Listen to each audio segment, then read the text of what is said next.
So we've been saying for a long while, when you, rather than wanting to have love shined at you, if instead you're loving, it feels the same. Because whether you're being loved and it's reflecting back through you, or whether you're loving, it feels the same. That's what you're seeking, you see. People are wanting to be loved. Everyone wants to be loved. Because when someone holds you as their object of attention and they're in sync with this source energy, oh, it feels so good as it floods all over you. And then you want it all the time. But to be dependent upon someone else to flood it to you, then sometimes they go to work, or sometimes they give their attention to something else, and then you feel like a puppet that someone has let go of the strings. Because who you really are and what you really know is in complete confidence and acknowledgement of the wholeness that is you. And when you deviate from that thought, it feels awful. In other words, everything that you feel in any moment is only about how true to yourself you're being or not, how much of who you are allowing or not. And there are so many reasons that people find to disallow. Many people stand, let's just take the subject of physical well-being. Many people stand in a place where they either have strong fear that something might go wrong, or a determination that they're going to hold it away. And in either case, that's resistance. But when you reach this place where you're not pushing against anything, but instead trusting that whatever comes you can line up with, that anything that needs to be healed will send a rocket of expansion that is delicious when you allow yourself to receive it fully. The attention to what needs to be healed holds you in the vibration that disallows it, where the very fact that something needs to be healed has put a solution to which we are giving our undivided attention. So the very word something needs to be healed is just addressing the vibrational gap between what's really going on and what you're letting go on. The problem, or the sickness, or the thing that needs to be healed has a solution or a wellness or an expansion counterpart. And so the solution is so viable and so wanted and so important, but cannot really exist without the problem. So the key is to let life create the solution and then line up with it as consistently and completely as you can. And what everyone will tell you who has ever passed through an uncomfortable situation is that once they find the solution, it was always worth the problem. And big solutions make big problems even worth it. Although while you're standing in the problem seeking the healing, it doesn't seem that way, you see. Nothing feels worse than disallowing who you are. And feeling unworthy, not believing in who you are, is the most significant, pressing, most often offered defiance of who you really are. It's what people chronically do, disallow who they really are. And when you get over that, oh, it is so delicious. So how do you get over it? Just one thought at a time.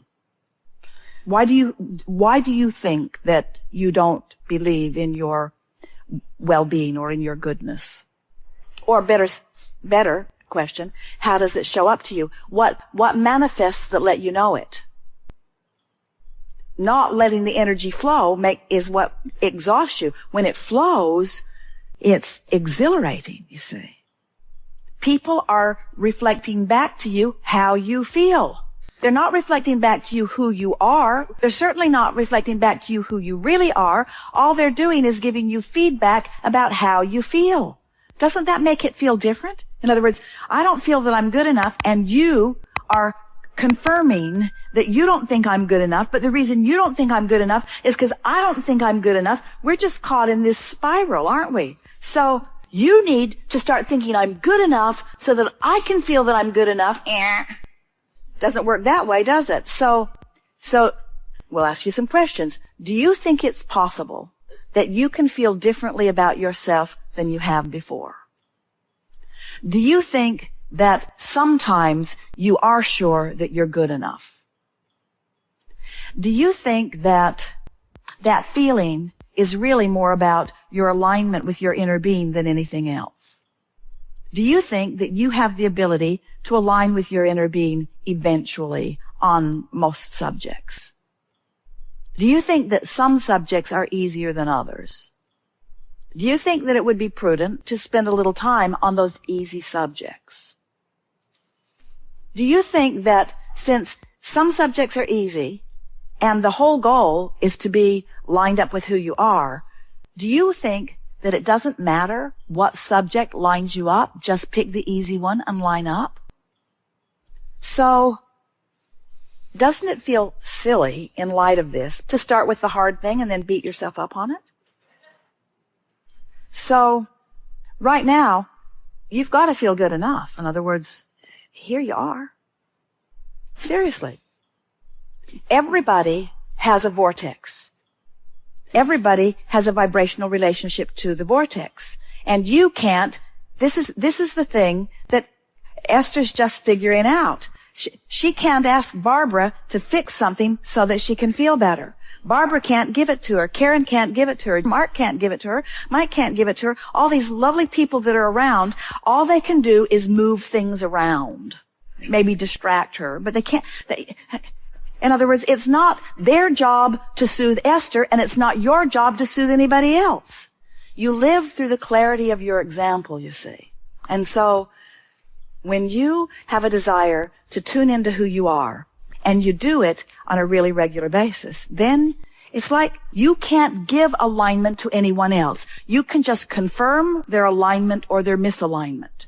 And if you're aligned and they're not, they can't find you. And for you to find them, you got to be out of alignment, and then you can't help them. Isn't this interesting? This business of service is so interesting because the people that you seek to serve are on a different wavelength than you are when you're in alignment. And so it's just your personal inside job. People say, "Oh, Abraham, you teach selfishness." We say, yes, we do. You've got to be selfish enough to find your alignment, and then those ready for you will show up. So then someone tentative, someone dealing with an issue, someone out there in a sort of maybe in, maybe not in, maybe in, maybe not in, rendezvous with you, and because of your alignment, they get a whiff of it, and they feel aligned. And then words come out of your mouth that confirm the value that you see in them. When you get tuned in to who you are, and you're looking out at the world, your appreciation of others is palpable. And the inspiration to offer the words is too. Their readiness to hear your words is their deal, not your deal. So in the same way, so there are people that you want to assist. What you want to do is let the soothing flow through you, to let the appreciation flow through you. The fastest way to help anybody, no matter what, is to find some aspect of them that you can genuinely appreciate. When you say, "Abraham, what's the thing that could be most appreciated in this moment or in this moment or in this moment?" We say, "Now you are assisting with healing." You feel the difference? Appreciation is your tool. In order for you to appreciate, you have to be in the vortex, hooked to the stream where you've got something to give. So it's a sort of circular thing that's going on. If you're determined to appreciate, then you're determined to be in the vortex. And when you're in the vortex, you've got something to give. But if you're a servant that's wanting to heal, now you're looking for a problem, you find a problem, you're not in the vortex, you can't help it. So, looking for things to appreciate. So, your work is to find anything in your vicinity or in your recent or distant past, anything that you can appreciate. Anything that you can appreciate. It doesn't matter what a situation is, it can be aligned. In fact, the more uncomfortable something is, the bigger and brighter the solution is. When a solution is really big and bright, then there is more possibility for movement on it. This too shall pass. There are all kinds of resources that are available. I don't have to address this specific subject in this specific way. I'm feeling the ease of my general focus. I like feeling that I can control the way I feel by focusing my thought. It is satisfying to me to realize that just by talking to myself and focusing in the way that I am, or that I can at any time, that I can relieve discomfort and come into a better feeling place. It is satisfying to me to realize that the way I feel is about my focus, not about any specific situation. The situation isn't the reason I feel this way. My focus is the reason I feel this way. Because my focus is the reason I feel this way, then it is never necessary for me to ever feel bad, because I always have the ability to focus. I have the ability to bring myself relief. I have the ability to bring myself into alignment, regardless of what is. I have the ability to bring myself in alignment, regardless of any manifestation that may be temporarily showing itself. I have the ability to bring myself into alignment because I know about the laws of the universe. I have the ability to cause myself to feel better because I have the ability to focus my mind.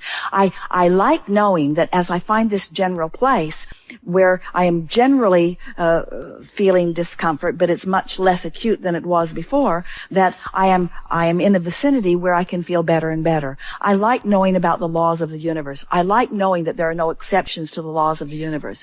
I like knowing that anyone can bring themselves from wherever they are to wherever they want to be, that there is a certain and gentle path that will lead them to wherever they want to be. I like the idea that by knowing what I don't want, I know more clearly what I do want. I like the idea of solutions being born out of problems, and I like the idea of me or anyone reclaiming the solution that they are looking for. I like the idea that solutions are expansion, and that solutions and expansion come on the heels of sometimes things that are not so uncomfortable. It makes me realize that there's nothing that I ever need to fear and hold fear that is going to sweep over me, or hold off as if I could hold it off, that I am now in a position where I understand that I can just take life as it comes. I never get it done, and I can't get it wrong. So when something comes that feels wrong because it isn't done, it doesn't have to stay wrong, because the wrongness of it creates the rightness of it, and I have the ability to focus myself in the direction of the rightness of it. So I have the ability to be weller or righter or feeling better than I ever was before the wrongness came. There's never a reason for anything to envelop me or to take me over or to take me out unless I choose for that to be. I am the creator of my own experience.